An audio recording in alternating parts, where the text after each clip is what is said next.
What's the significance then of the writing on the wall? Why not just send a prophet? Yes. Why not just send Daniel in straight away? Yeah. Why this sign? Why this way of doing it? It's interesting, but I think first of all, we see something similar right back in chapter 2, don't we? Where when God wanted to communicate to the king, he first gives him a mystery. Yeah. Gets him hooked and perturbed by the mystery. And only once he's really invested does he give him the interpretation through Daniel.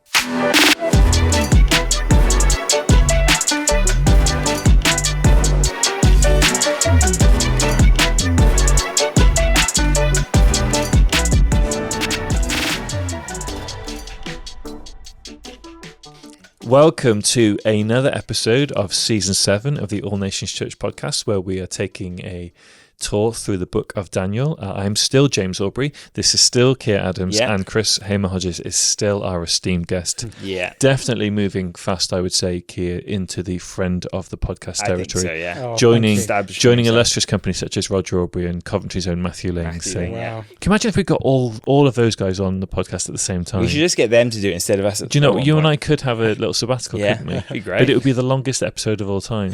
Probably would. So we have been going through the book of Daniel so far. We've looked at some of the stories in the first part of the book of Daniel. Trust that it's inspiring you to read the book of Daniel afresh for yourself, and as well as kind of that going through the other portions of scripture that Chris has pointed us to, like the book of Revelation, the book of Ezekiel. We were just talking recently as well off camera that the importance of the book of Daniel for the Gospels in Matthew, Mark and Luke. Jesus makes lots of references to the book of Daniel, doesn't he? And it really helps us navigate those, what do they call them? The little apocalypses in Matthew, Mark and Luke, where Jesus is foretelling events after his death and resurrection, which I'm sure we'll come on to a bit later on. But we are in Daniel 5, and this episode is going to be about Daniel 5, a story so famous that it's inspired... I'm sure there's an opera or a musical called Belshazzar's Feast. There's a piece of music about Belshazzar's Feast, I'm fairly sure. I'll find it in the show notes. Yeah. More recently, the writings on the wall was the theme of a James Bond film. So this kind of image, this story has really kind of seeped into modern parlance, like so much of the rest of the book of Daniel, where people talk about a fiery furnace experience or the lion's den or whatever else. This is a really important, interesting story. We meet a new king. We do, yeah. A not very impressive king. Not a very impressive So king. tell us the story of Daniel chapter 5. Okay, so Daniel chapter 5 happens, obviously, after Daniel chapter 4. But what we're not told is that there's a big time gap between the two. Oh, right, okay. Yeah, so in Daniel chapter 4, as we still have Nebuchadnezzar on the throne, now we've got this chap called Belshazzar on the throne. As you say, not a very impressive guy. And a period, there's at least 23 years has passed. Oh, right. Okay. Because since Nebuchadnezzar has died. And in fact, it's 66 years since the events of chapter 1. Wow. So although Daniel would have been a teenager and a young man in those first chapters, now we encounter him as this wise old man who's still working, still going strong, but seems to have been relegated to the sidelines by Belshazzar. Yeah, Belshazzar, he comes across a bit like an unruly teenager who throws a wild party when his dad's away. And in fact, from the historical records, that may be very close to the truth, because Belshazzar was actually the grandson of Nebuchadnezzar, and it's likely that his father was still alive, and so he was the real king, and Belshazzar was just ruling the palace and the city of Babylon while his father was out extending the kingdom. Yeah. Very common in ancient times, wasn't it? That's right. So you have lots of, even in biblical terms, we have co-regents, don't we? Kings who rule together, or halfway through the reign, the son will also begin to reign with the king. So kind of a very common ancient civilization kind of trope, that, wasn't it? That's right, yes, because the the king or the emperor would have kind of two jobs. One was kind of to establish peace at home, but the other was to kind of subdue enemies and extend the kingdom abroad. And so, it was quite common that when he was doing one, he wouldn't be able to do the other, and he would have someone. So, a little bit like in our culture, the Robin Hood stories are entirely rooted in that kind of thing, aren't they? Yeah, so you've got, where you have now, whether history agrees with it or not, the myth of Robin Hood is that you've got Richard the Lionheart fighting abroad and doing a great job, and John at home ruling very badly. Yes. And so that kind of villain at home, the hero abroad kind of thing, very popular trope. And that's precisely what you see in Daniel 5, this kind of reckless young man. The real king is away and decides to throw this big party for all his friends and wants to kind of show off to them. So he thinks, well, what have I got that's really impressive? And he thinks, oh yeah, there's that all that gold and silver that Nebuchadnezzar took captive from the temple in Jerusalem. Hey, let's bring that in and let's drink a toast. Let's have a party with those kind of sacred objects from the temple in Jerusalem. And so you see him kind of desecrating the sacred objects, and not only that, but using these gold and silver cups and vessels that had been dedicated for exclusive use for God, the Lord, and only him, and they're being used by this rebellious king to offer toasts to false gods, gods of wood and stone and gold and silver, the very gods that Jeremiah prophesied that the people of Israel would end up serving if they didn't continue to worship him. And while he's doing that, this apparition appears. The finger amazing, isn't it? of a man's hand appears and starts to inscribe on the wall. And as you say, it's become a phrase that's seeped into modern language. When something's time is up, the writing's on the wall. The writing's on the wall. Yeah. You don't have much time left. And for Belshazzar, that was certainly the case. The end of his kingdom, the writing was on the wall. And we see a recurring theme. That first he brings in all the wise men, read this and interpret it, and none of them can read it, and none of it can interpret. And then, as before, as a last resort, I think, the queen has to intervene and says, actually, you've not called everyone, because in the time of Nebuchadnezzar, there was this man Daniel, who was able to interpret on 2 occasions something which no other wise man. Call this man Daniel, and he will be able to interpret. And so Daniel comes, and the king offers him all these rewards if he can read it. And Daniel's not impressed. You think Daniel's not impressed by the character of this king. He says, you can keep your rewards for yourself. Yeah, I find that fascinating. Yeah. Quite a way to speak to the ruler if he indeed was who he claimed to be. But he says, but nevertheless, I will interpret the writing. The words say, Mene, Mene, Tekel, Parsin, which means numbered, weighed, and divided. And this is the judgment of God on your kingdom. God has numbered the days of your reign and brought them to an end. You have been weighed in the balance and found wanting, and your kingdom will be divided and given over to the Medes and the Persians. And Daniel is rewarded, but that very night, the things that he interpreted came true.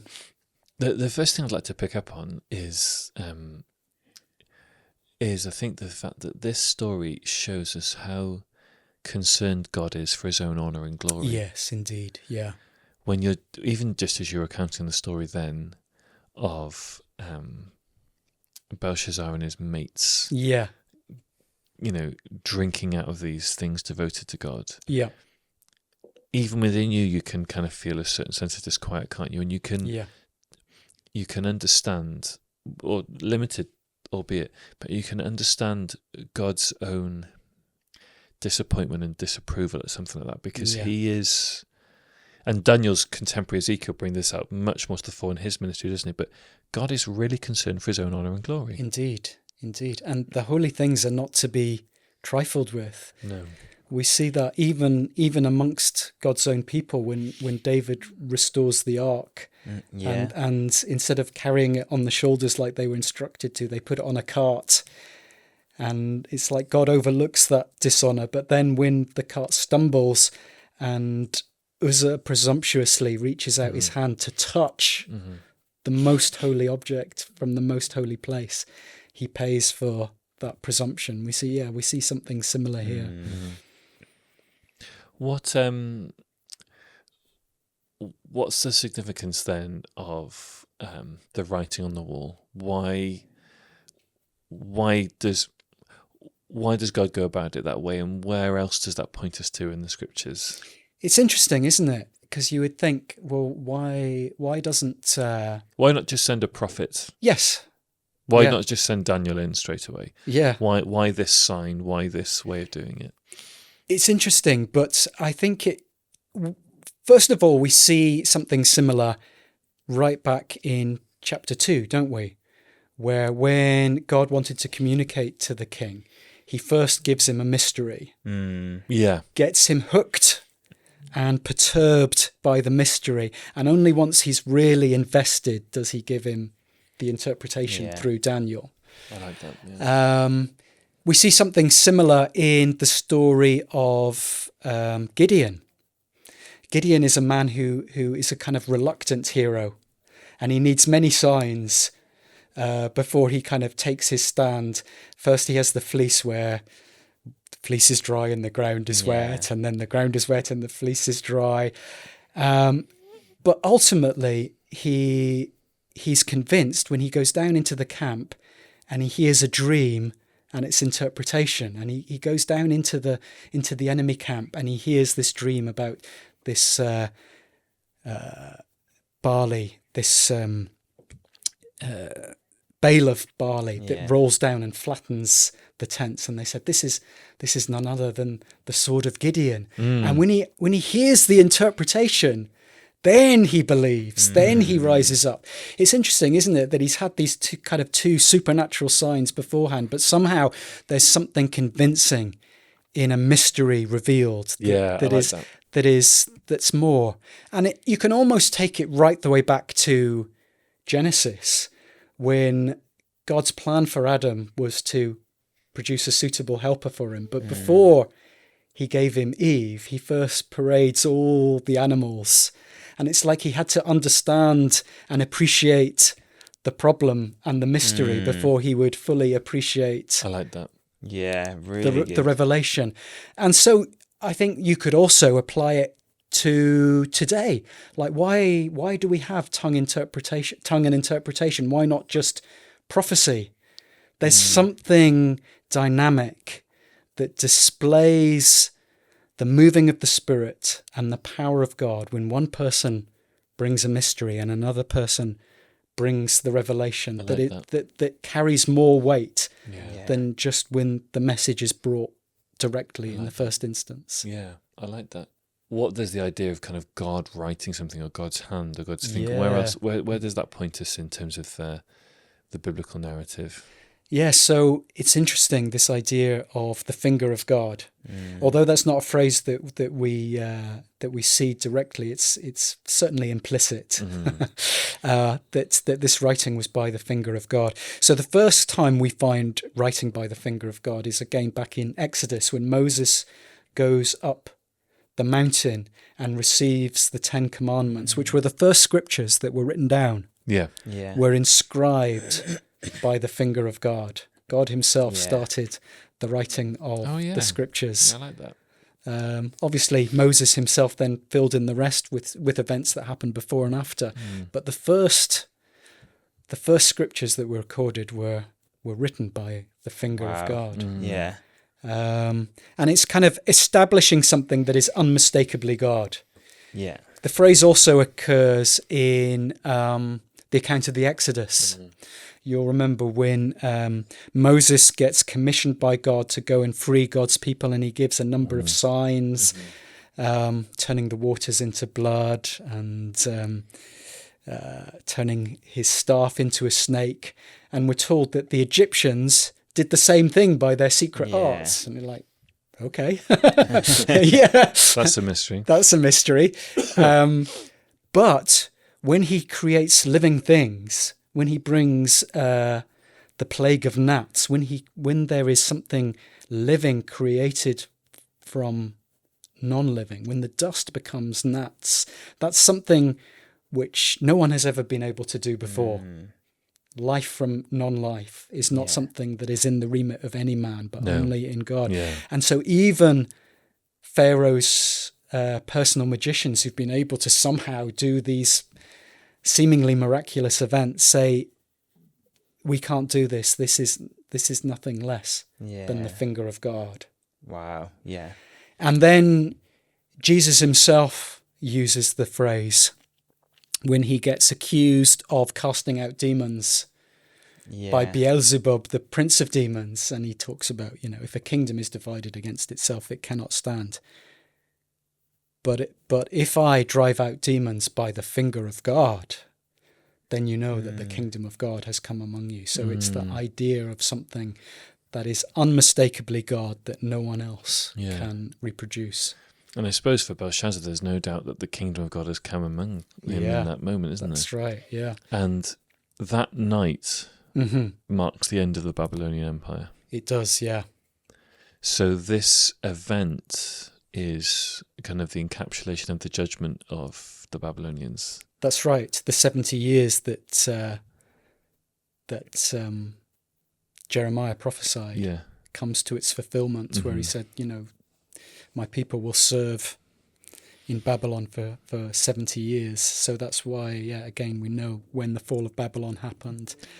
And, Daniel was still there at that time and saw the fall of the Babylonian. And that's interesting, isn't it? Because there's plenty of kind of prediction from other prophets about God raising up Babylon. Yes. And speaking about Babylon, not in entirely positive terms, not in the slightest, but kind of this. In Daniel 1, Daniel records that the Lord gave them into the hand of Nebuchadnezzar. That's right. This was the Lord's hand, but it didn't excuse the Babylonians from judgment for their unrighteous practices, did it? That's right. And again, it kind of emphasizes that the sovereignty of God in human history, him ruling over the empires of the world, him establishing his kingdom. No one gets away with anything they shouldn't anyway. No. Another prophet who kind of struggled with this is the prophet Habakkuk. Yeah. Because the prophet Habakkuk, God revealed to him that God was going to bring judgment on his people through the Assyrians and the Babylonians. And it's like, well, how can you do that? Because these nations themselves are corrupt. Yeah. God's reply to him is that he will use them as his instrument, but then he will also bring judgment on them for their own unrighteousness. Yeah. Fascinating stuff. Really, really good. So in our next episode, we will meet Daniel working for the first time with the Medes and the Persians. Yeah, that's right. In probably the most famous story in the book of Daniel. Yeah. I mean, not to diminish anything that we've looked at so far, but when people think of Daniel, they often think of Daniel in the lion's den, don't they? Indeed, yeah. And so we'll tackle that in our next episode, which will be, I'm very sure, a tour de force. Oh, absolutely. Thanks for being with us again, Chris. Yeah, very welcome. Great to have you Pleasure. with us, Kier. Thanks for joining us, and we'll see you for our next episode very soon.